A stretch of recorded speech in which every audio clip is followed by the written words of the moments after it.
Muy bien. Este es el proceso por el cual el paciente informa los detalles pertinentes a la situación que vamos a evaluar. Bien probable también que en otras referencias usted pueda escuchar como historia subjetiva una entrevista inicial, digo, la entrevista médica, porque pues, se comporta de esa manera, el paciente le informa los detalles desde su punto de vista y yo como clínico, como evaluador, pues lo voy anotando. Muy bien. Es parte esencial del proceso inicial de la evaluación. Muy bien. Es importante saber toda esa información porque detalla información crucial para desarrollar una impresión diagnóstica. Muy bien. Es el punto de vista, porque es subjetivo y objetivo, ¿verdad? Vamos a hablar lo que es objetivo después, pero puedo hacer la comparación desde ahora. Subjetivo es que yo no lo controlo o es desde el punto de vista del paciente, ¿verdad? El paciente no necesariamente sabe de terapéutica atlética o de ortopedia o de terapia física o de medicina general, pero es la persona que está padeciendo los síntomas y los signos. Así que tenemos que escucharlo desde su punto de vista para saber hacia dónde va la cosa. Como quiera, ellos tienen los detalles de cuándo ocurren las cosas, cuándo se exacerban. Exacerbar significa que aumenta la intensidad del dolor o se pone peor la cosa. Ellos tienen ese detalle. Así que nosotros, mientras más información obtengamos de ellos, mucho más fácil para nosotros desarrollar una impresión diagnóstica. No significa que nosotros no tenemos el control de ella. ¿Está bien? Por eso está el último punto de la presentación. El evaluador escucha y anota las descripciones del paciente, pero va realizando unas preguntas guía. Muy bien, porque si no, quizás nos dice mucho, pero no nos ayuda en nada. Entonces, quizás la persona habla y habla muchas cosas, pero no tiene los detalles necesarios que necesitamos para hacer nuestra impresión. Muy bien. Así que es importante que nosotros tengamos unas preguntas guía, que siempre permitamos que la persona hable, que se siente en confianza y que trate de decir los detalles lo más claro posible para nuestro beneficio. Les puedo adelantar que una de las mejores características para ser un buen entrevistador, hacer un buen historia subjetivo, es tratar de hacer preguntas abiertas. Y cuando me refiero a preguntas abiertas, apunten esto por aquí, que no está en la presentación, pero es importante. Cuando hacemos preguntas abiertas, le damos la posibilidad de que el paciente, la paciente, el cliente, la cliente, el atleta o la atleta, nos detalle de mejor manera lo que estamos buscando. Por ejemplo, si yo hago una pregunta abierta para el dolor, ¿verdad? Sería de esta manera. Descríbame cómo siente el dolor. O ha padecido de dolor, desarrolle esa pregunta. Muy bien. No es lo mismo que decir, ¿te duele? ¿Sí o no? Ya, el único detalle que vamos a tener ahí es sí o no, más nada. Ok. Aquí tenemos una base de lo que debemos estar preguntando en nuestro historial subjetivo, ¿verdad? Mecanismos de trauma, señales y síntomas, actividades que agravan aliviar el dolor, tratamientos previos, historial social y metas del paciente.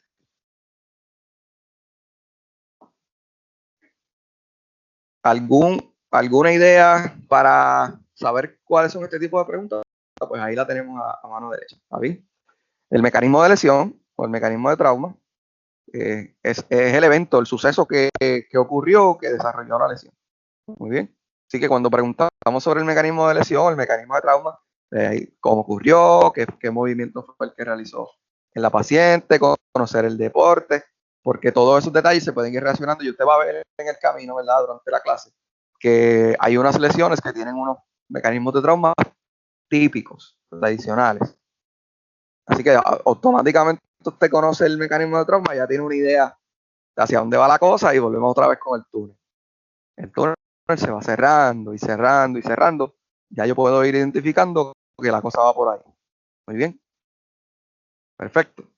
Yo, en la parte subjetiva que ya discutimos, podemos ser abiertos, pero quizás llegue un momento en que ese mecanismo de lesión es bien específico y ya entonces yo puedo modificar el historial subjetivo y hacer una pregunta abierta, pero más directa a lo que yo quiero saber.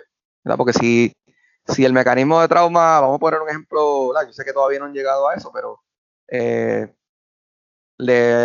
mecanismo de trauma del ligamento medial colateral de la rodilla. Pues ya yo sé que es una fuerza en valgo, la persona recibe un trauma con la fuerza desde el lateral hacia el medial, desde afuera de la rodilla hacia adentro.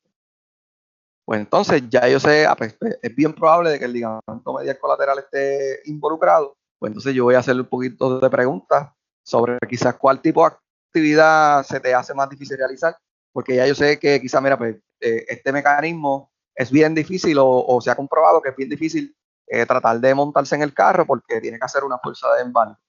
¿Está bien?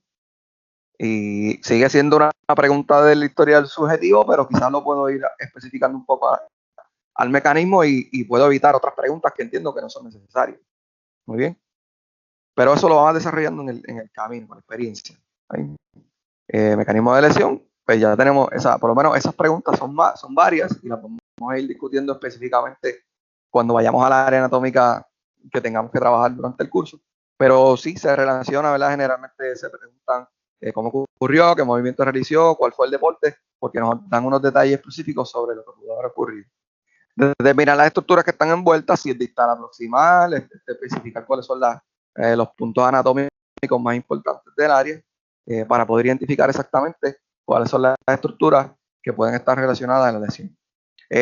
Sonidos, los clac, los pop, los sonidos tienden a ser específicos a traumas a una área anatómica o una estructura anatómica específica, ¿verdad?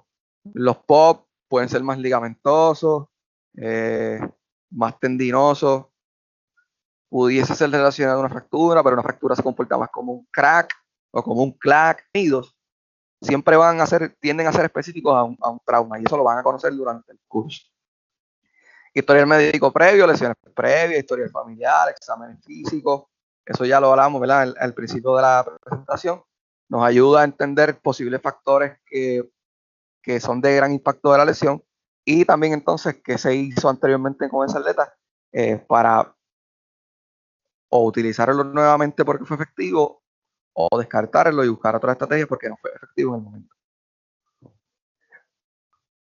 Rutina de entrenamiento, equipo utilizado, intensidad, la superficie, los tenis que utilizó en el momento, ¿verdad?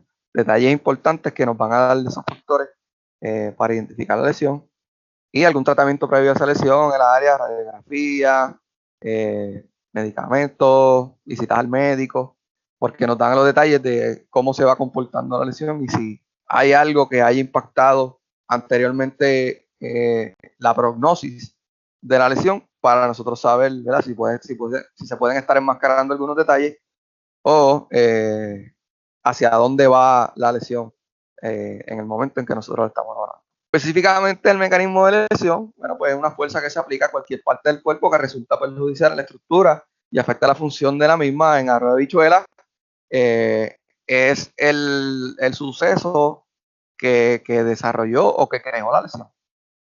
Muy bien. ¿Cómo podemos ver en la imagen de la derecha? Es bien probable esté el ligamento anterior cruzado esté lastimado y otras estructuras, menisco, ligamento medial colateral, por la intensidad del trauma. ¿Bien? Estas lesiones tienden a ser causadas por una fuerza externa que resulta en daños al tejido interno, ¿no? A las estructuras que están envueltas en la articulación. Ese tejido responde a la fuerza externa, se determina como una propiedad mecánica del tejido. ¿Sí? Y eso determina las actividades que debemos evitar en las etapas tempranas de rehabilitación. Señales y síntomas. Hay dos tipos de reacciones. Están los señales, que también son conocidos como los signos, y los síntomas. Yo entiendo que ustedes ya deben dominar lo que es una señal, un síntoma. Así que vamos a pasar rapidito. En resumen, las señales son observables, objetivamente medibles por el clínico o el evaluador, como por ejemplo inflamación, decoloración, deformidad, sangrado. Y los síntomas no se pueden observar a simple vista y son obviamente reportados por el atleta o la atleta, como por ejemplo la náusea, la fatiga, percepción de dolor, etc. Estos detalles son importantes porque nos van describiendo cuál es el tipo de lesión que quizás nosotros ya debemos estar observando en nuestra evaluación. Actividades que agravan o alivian el dolor. ¿Está bien? Que agravan el dolor. Son acciones físicas, movimientos o destrezas que alteran la intensidad del dolor. Hacen que aumente el dolor. Como por ejemplo algún tipo de actividad al diario vivir, destrezas laborales, destrezas deportivas. Muy bien, deben ser limitadas en las etapas tempranas del proceso de rehabilitación, pero son importantes tenerlas en nuestra evaluación. Por otra parte, alivian el dolor, pues, factores que ayudan significativamente con la reducción de modalidades terapéuticas, medicamentos, posturas. Si la persona se ha hecho un autotratamiento y mira, pues, yo me pongo paz caliente y me alivia mucho el dolor. Pues mira, ya con eso de antemano yo puedo decir, quizás esto no es una fase aguda, no ha ocurrido tan cerca, ha pasado mucho tiempo después de que ocurrió el mecanismo de trauma. Pues entonces no voy a aplicar frío, no voy a dar crioterapia. ¿Para qué voy a dar crioterapia si realmente esto me da la información de que ya pasamos la fase aguda y que entonces yo pues voy a trabajar directamente con el calor, que tengo que hacer que la sangre llegue al área para que haya un proceso de recuperación? Y si el paz caliente le funciona, pues entonces yo lo voy a utilizar también en la sesión de tratamiento porque realmente pues funciona. O si él puede hacer o ella puede hacer eso en su casa, pues entonces yo no hago el paz caliente y trabajo otras modalidades para ganar tiempo y reducir los costos de mis servicios. ¿Ven? ¿Ven cómo estos detalles nos van ayudando poco a poco a saber qué es lo que vamos a hacer? Medicamentos, si el medicamento está enmascarando un signo o un síntoma que realmente debe estar ocurriendo en el momento, pero no lo veo porque está bajo medicación. Tengo que tener mucho más cuidado con eso. Debo hacer unas pruebas más específicas para asegurarme de que el medicamento no me va a enmascarar eso. Y las posturas, porque me ayudan a establecer realmente que esa postura está reduciendo el estrés a la área anatómica. Tratamientos previos. Intervenciones médicas a las que la paciente fue sometido previo a la evaluación inicial. Muy bien. Intervenciones para manejar la lesión, programas de tratamiento y rehabilitación a las que el paciente fue sometido previo a la evaluación inicial. Ya lo hemos discutido anteriormente. Esto nos ayuda a entonces establecer cuáles van a ser nuestras estrategias en el plan de intervención y adaptar o eliminar aquellas estrategias que no dieron resultado en tratamientos previos en otros lugares.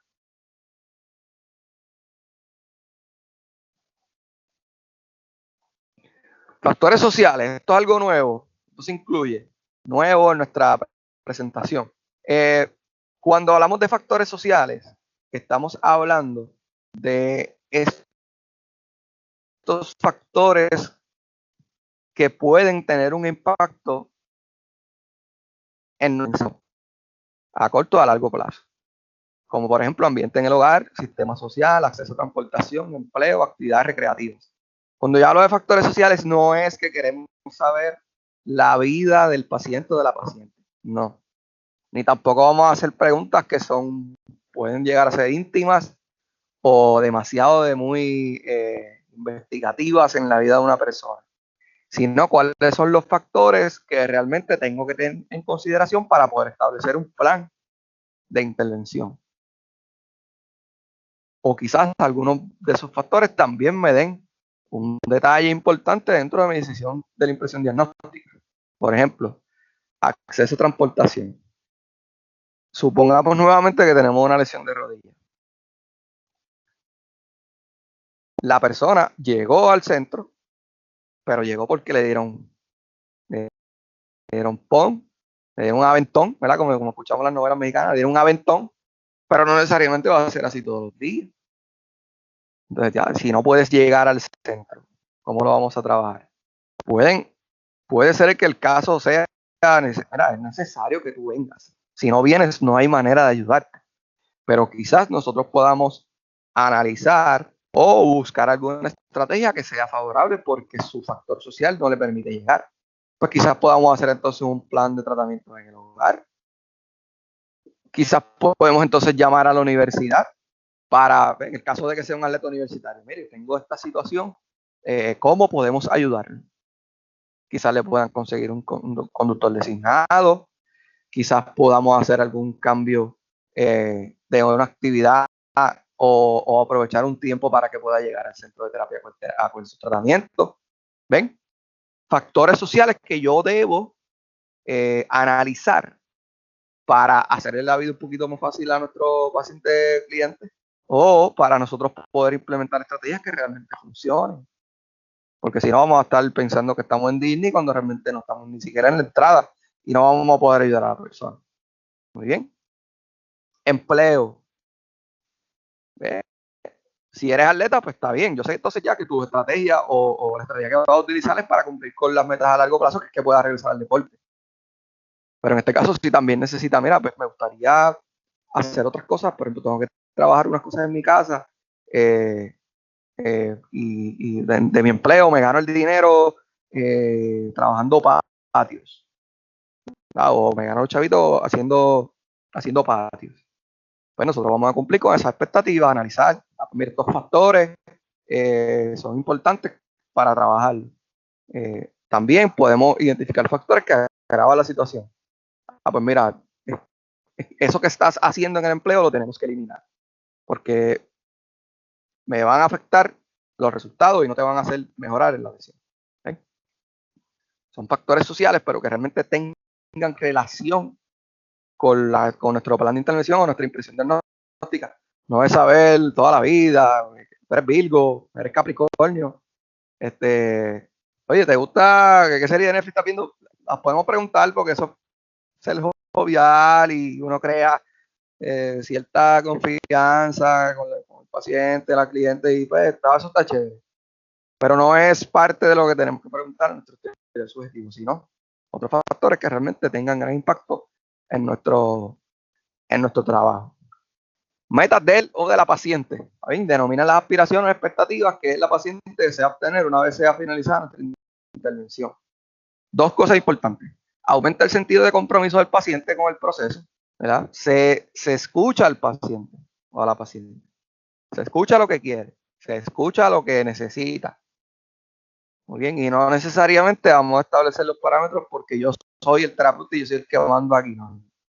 Usted tiene mucho que aportar y el paciente debe guiarse sobre lo que usted dice porque usted es el que conoce sobre el tema y es el que va a saber cómo nos va a ayudar. Pero tenemos que ser un poquito flexibles y tenemos que escuchar un poquito más al paciente.